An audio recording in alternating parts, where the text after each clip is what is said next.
ભુજ નગરપાલિકામાં વર્તમાન બોડીની મુદત પૂર્ણ થવા જઈ રહી છે ત્યારે વહીવટદારના શાસનની જાહેરાત થઈ જતા આજે યુદ્ધના ધોરણે પાલિકાની અંતિમ ખાસ સામાન્ય સભાનું આયોજન કરવામાં આવ્યું હતું। પ્રમુખ રશ્મિબેન સોલંકીના અધ્યક્ષસ્થાને મળેલી આ બેઠકમાં આગામી નાણાકીય વર્ષોના આર્થિક સરવૈયા રજૂ કરી બજેટને બહાલી આપવામાં આવી હતી। આ સભામાં મુખ્યત્વે નાણાકીય વર્ષ 2025-26નું સુધારેલું અંદાજપત્ર અને આગામી નાણાકીય વર્ષ 2026-27નું વાર્ષિક અંદાજપત્ર રજૂ કરવામાં આવ્યું હતું। અંદાજપત્રની વિગતો મુજબ વર્ષ 2026-27 માટે 148.41 કરોડની અંદાજિત આવક સામે 148.31 કરોડનો અંદાજિત ખર્ચ દર્શાવવામાં આવ્યો છે, જે અંતે 63,60,000ની પુરાંતલક્ષી બંધ સિલક સાથે મંજૂર કરવામાં આવ્યો હતો। સામાન્ય સભાની કાર્યવાહી પૂર્ણ થયા બાદ પ્રમુખ રશ્મિબેન સોલંકીએ જણાવ્યું હતું કે પાલિકાની ટર્મ પૂરી થતી હોવાથી બજેટની પ્રક્રિયા પૂર્ણ કરવી અનિવાર્ય હતી, જેના ભાગરૂપે સત્તાપક્ષના નેતા અને તમામ નગરસેવકોની સહમતિથી આ ખાસ સભા બોલાવવામાં આવી હતી। 5 વર્ષના શાસન દરમિયાન શહેરના વિકાસ માટે તમામ નગરસેવકોને પાલિકાના સ્ટાફનો પૂરતો સહયોગ સાંપડ્યો છે। જે કામો બાકી રહી ગયા છે તે હવે પછી આવનાર નવી બોડી પૂર્ણ કરશે તેવો આશાવાદ પણ તેમણે વ્યક્ત કર્યો હતો। પોતાના કાર્યકાળના અનુભવો વહેંચતા પ્રમુખે ભાવુક સ્વરે જણાવ્યું હતું કે ભારતીય જનતા પાર્ટીએ એક સામાન્ય કાર્યકર પર ભરોસો મૂકીને જે મોટી જવાબદારી સોંપી હતી તેને નિષ્ઠાપૂર્વક પૂર્ણ કરવાનો તેમણે પૂરો પ્રયત્ન કર્યો છે। તેમણે પક્ષના મોવડી મંડળ સહિત તમામ શાખાના વડાઓ અને કર્મચારીઓનો આભાર માનતા કહ્યું હતું કે સૌનો સાથ અને સહકારથી જ આ 5 વર્ષની સફર સુખદ રીતે પૂર્ણ થઈ શકી છે। કારોબારી ચેરમેન મહેદેવસિંહ જાડેજાએ વિકાસ કામોનો હિસાબ આપતા જણાવ્યું હતું કે નગરપાલિકાની આ મુદત દરમિયાન અમારો મુખ્ય ઉદ્દેશ્ય ભુજ શહેરના પાયાના પ્રશ્નો જેવા કે રસ્તા, ગટર અને પાણીની સમસ્યાઓનો કાયમી ઉકેલ લાવવાનો રહ્યો છે। શહેરના મુખ્ય માર્ગોના નવીનીકરણથી લઈને છેવાડાના વિસ્તારોમાં પ્રાથમિક સુવિધાઓ પહોંચાડવા માટે અમે મક્કમતાથી કામ કર્યું છે। જોકે ચોમાસાને કારણે અમુક રસ્તાઓના કામમાં વિલંબ થયો હતો, પરંતુ હાલમાં યુદ્ધના ધોરણે પેચવર્ક અને નવા ડામર રોડ બનાવવાની કામગીરી ચાલુ છે। જનતાના સહકાર અને વહીવટીતંત્રના સંકલનથી ભુજને એક આધુનિક અને સુવિધાયુક્ત શહેર બનાવવા માટે અમે સતત પ્રયત્નશીલ રહ્યા છીએ અને આવનારા સમયમાં પણ બાકી રહેલા પ્રોજેક્ટ્સને નવી બોડી દ્વારા ગતિશીલતાથી પૂર્ણ કરવામાં આવશે। આ ખાસ સામાન્ય સભામાં ચીફ ઓફિસર ટ્વિંકલ પટેલ, નગરપાલિકાની વિવિધ સમિતિઓના હોદ્દેદારો, નગરસેવકો હાજર રહ્યા હતા। આજની આ સભા સાથે જ વર્તમાન ચૂંટાયેલી પાંખની કામગીરી પર વિરામ મુકાયો છે અને હવે પાલિકાનો વહીવટદાર હસ્તક જશે। આજે ખાસ સામાન્ય સભા આવતા વર્ષના બજેટ માટે બોલાવવામાં આવેલી હતી અને એ હવે આના પછી હવે કોઈ સામાન્ય સભા કે કોઈ સાધારણ સભા બોલાવવામાં આવશે નહીં। આ બજેટના પાસ કરવા માટે સામાન્ય સભા બોલાવવામાં। સમસ્યાઓ ઘણી છે ભુજ શહેરમાં અને એના પર આપણે નાઇટ ટીમ અને ડે ટીમ એવી રીતે બંને 24 કલાક કામ ચાલુ છે અને આપણે વર્દીઓ બને તેટલી જલ્દી સોલ્વ કરવાનો પ્રયત્ન કરીએ છીએ। લાઈનો ઘણી જૂની હોવાથી આ સમસ્યા વારંવાર આવતી હોય છે, એટલે આપણે બને તેટલી જલ્દી એને આખી ફરીથી નવા આયોજનમાં લઈએ આવો પ્રયત્ન ચાલુ છે। એના પર બી અત્યારે આયોજન ઓલરેડી ચાલુ છે અને કામ આપણે ચાલુ કરી રહ્યા છીએ। એ બધા જ ડિપાર્ટમેન્ટના અલગ અલગ કાર્ય હોય, આપણે કોર્ડિનેશનમાં કામ કરવું પડતું હોય છે, એટલે ઓલરેડી આપણે પ્લાનિંગ કમિટીમાં આરએનબી, ભાડા અને નગરપાલિકા બધા સાથે કામ કરી રહ્યા છીએ સંકલન સાધીને। એટલે ઘણી વખત આવા ઇસ્યુ બનતા હોય છે તો એને આપણે એડમિનિસ્ટ્રેટિવ લેવલથી રિઝોલ્વ કરવાનો પ્રયત્ન કરીએ છીએ। આજની આમાં ખાસ સામાન્ય સભા બોલાવી હતી કારણ કે અમારું બજેટ બાકી હતું અને બજેટ લેવાનું હતું। એના માટે અમે સૌ અમારા સત્તાપક્ષના નેતા અને સૌ ચર્ચા કરી અને બજેટ લેવું પડે એમ જ હતું। તો પછી અમારી ટર્મ પૂરી થઈ જાય તો ફરી બજેટ પણ એક રહી જાય। એના માટે અમારા નગરસેવક ભાઈ બહેનો સૌ અને સાથે મળીને આજની આ સામાન્ય સભા અમે અહીં કરી અને હવે પછી જે કામ જે અમારા રહી ગયા હશે એમાં આવનાર બોડી કામ કરશે।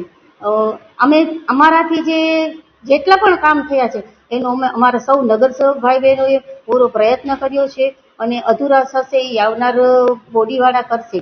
અને અમને તો ખૂબ જ એક આનંદ થાય છે કે આ 5 વર્ષમાં અમારો કાર્યકાળ ખૂબ જ સારો રહ્યો અને અમારા સૌ નગરસેવકો મને પૂરો સાથ સહકાર આપ્યો।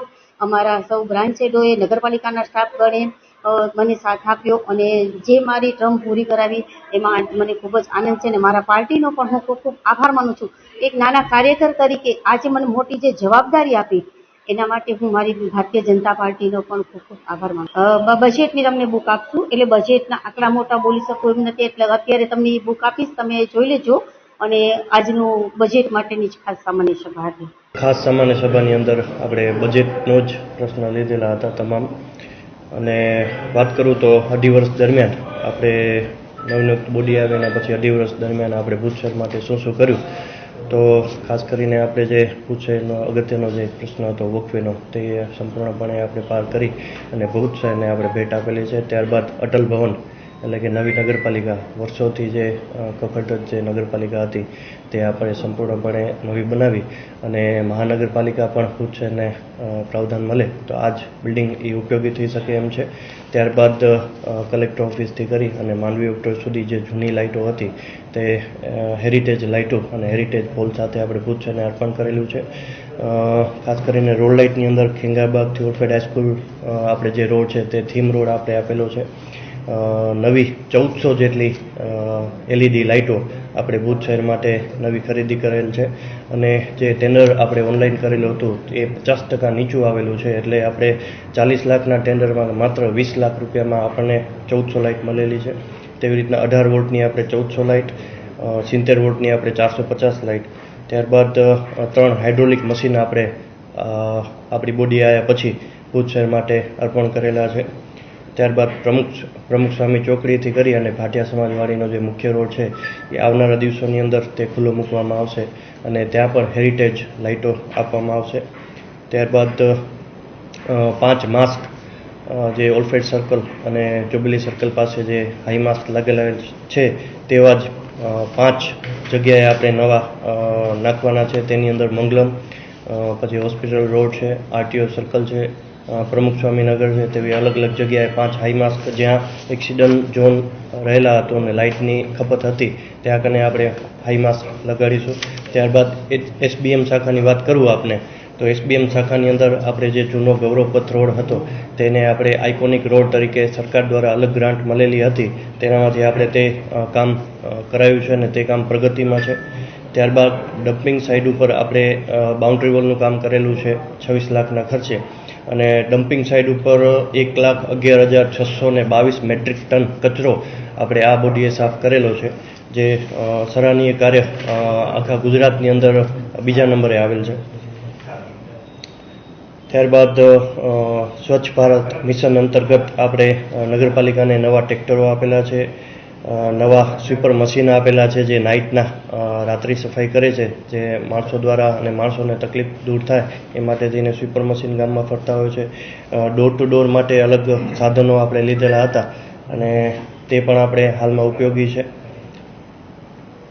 107 જેટલા ડસ્ટબિન આપણે હાલ SBM શાખામાંથી લીધેલા છે અને ભુજ શહેરની અંદર અલગ અલગ જગ્યાએ આપણે આપેલા હતા. 2 લોડરો આપણે નગરપાલિકાએ નવા લીધેલા છે અને તે પણ ભુજ શહેરના સુખાકારી માટે આપેલા છે. અગાઉ આપણે જે મશીનો હતા લોડર છે કે JCB તે ભાડે રાખતા હતા, જેથી નગરપાલિકાને ખર્ચો પડતો હતો. હાલ આપણે સરકાર દ્વારા ગ્રાન્ટ મળતા આ લોડર અને મશીન આપણે મંગાવેલા છે, જેથી ભાડે રાખવાની જરૂર પડતી નથી અને ઓછા ખર્ચે આપણે વધુ કામ કરી શકીએ છીએ. હાલ વોટર સપ્લાયની અંદર 1 JCB, ડ્રેનેજની અંદર 1 JCB અને સફાઈ માટે 2 JCB એટલે ટોટલ 4 JCB કાર્યરત નગરપાલિકાના થઈ ગયેલ છે. એવી રીતના પાણી પુરવઠા શાખાની અંદર આપણે કહું તો નર્મદા આધારિત જ સંપૂર્ણપણે ભુજ શહેર થઈ ગયું છે. ત્યારે આપણે પોતાના નગરપાલિકાના સ્ત્રોત ભુજ માટે પાણી માટે આપણે કરવા જરૂરી હતા, તે માટે નવા 10 બોર આપણે કરેલા હતા. તેનામાંથી 10 MLD જેટલું પાણી આપણે ભુજ શહેરને આપતા હતા. નર્મદાનું કદાચ ઓછું પાણી આવે તો તે બોરનો ઉપયોગ કરી અને ભુજ શહેરને પૂરું પાણી આપણે પૂરું પાડતા હતા અને આવનારા દિવસોની અંદર 10 બોર બીજા કરવાનો પણ આપણે ઠરાવ કરેલ છે. તાંત્રિક મંજૂરી માટે ગયેલ છે, ત્યાંથી આવી ગયા બાદ મંજૂરી મળી ગયા બાદ આપણે તે પણ કાર્યરત કરીશું. ટ્રાન્સફોર્મર લગાવવાનું પણ આપણે આ જ બોડીએ કરેલું છે. 5 છકડા વોટર સપ્લાયને આપણે આપેલા છે, જે ભાડે રાખતા હતા એની જગ્યાએ આપણે નવા લીધેલ છે. 2 ટ્રેક્ટરો પણ આપણે વોટર સપ્લાયને અલગથી ફાળવેલ છે અને મોબાઈલ પમ્પિંગ સ્ટેશન જે ચેમ્બર રિપેર કરે છે તથા ચેમ્બરમાંથી ગારા કાઢવાનું તથા ચેમ્બરમાં કંઈક ખામી હોય, ત્રુટી હોય તો એ આધુનિક ટેકનોલોજી દ્વારા કેમેરા દ્વારા જોઈ શકે અને ત્યારબાદ રિપેર કરી શકે તેવું આપણે મોબાઈલ પમ્પિંગ સ્ટેશન પણ લીધેલ છે. નવા વિસ્તારોમાં અને જુદા જુદા વિસ્તારોમાં નવી પાણીની પાઇપલાઇનો નાખવાનું 50 લાખના ખર્ચે આપણે કામ કરેલું છે. નર્મદા આધારિત સંપૂર્ણપણે ભુજ શહેર છે, ત્યારે નવા જે ટાંકા બની રહ્યા છે એ ટાંકાનો આવનારા દિવસોની અંદર પાણી પુરવઠા બોર્ડ જ્યારે આપણને ભુજ શહેરને સોંપશે ત્યારે આપણે થર્ડ પાર્ટી ઇન્સ્પેક્શન કરાવી અને ત્યારબાદ આપણે નવા પાણીના ટાંકા લઈશું અને ભુજ શહેરને સ્ટોરેજ માટે નવી સુવિધા મળશે. ત્યારબાદ અમૃત કામ હેઠળ ભુજ શહેરને 5 ટાંકા નવા હજી બનવા જઈ રહ્યા છે. આવનારા દિવસોની અંદર કામ ચાલુ થશે અને અમૃત 2ની અંદર મોસ્ટ ઓફ જેટલી પણ ભુજ શહેરને નવી કોલોનીઓ બની અથવા તો જે વિસ્તારોમાં પાણી નથી આવતું એ વિસ્તારમાં નવી પાણીની પાઇપલાઇન નાખવાનું પણ તે અંદરથી અમૃત 2ની અંદર થશે. ત્યારબાદ બાંધકામ શાખાની આપણે વાત કરું તો યુડીપી ગ્રાન્ટ અંતર્ગત ભુજ શહેરના હરેક વોર્ડની અંદર આપણે સરખા ભાગે ગ્રાન્ટ આપેલ છે. ત્યારબાદ ભારે વરસાદની ગ્રાન્ટ આપેલ છે, વ્યવસાય વેરાની ગ્રાન્ટ આપેલ છે, 15મા નાણાં પંચની ગ્રાન્ટ આપેલ છે, પછી મોડલ ફાયર સ્ટેશનનું ₹723 લાખના ખર્ચે અત્યારે કામ ચાલુ છે. આવનારા દિવસોની અંદર પણ એ કાર્યરત થશે. પછી જનલોક ભાગીદારી એટલે ધારાસભ્યશ્રી અને એમપીશ્રીની ગ્રાન્ટ અંતર્ગત જે વોર્ડની અંદર કામો સોંપેલા હતા તે કામ પણ પ્રગતિમાં છે અને જે થઈ ગયેલ છે તેનું લોકાર્પણને કરેલ છે. પછી અમૃત ગ્રાન્ટ હેઠળ તથા આગવી ઓળખ અને લોકલ ફંડ વેસ્ટ બચત ગ્રાન્ટ તમામ ગ્રાન્ટનું 2.5 વર્ષ દરમિયાન આપણે સરખા ભાગે હરેક વોર્ડની અંદર આપી અને કામ પૂર્ણ કરેલ છે.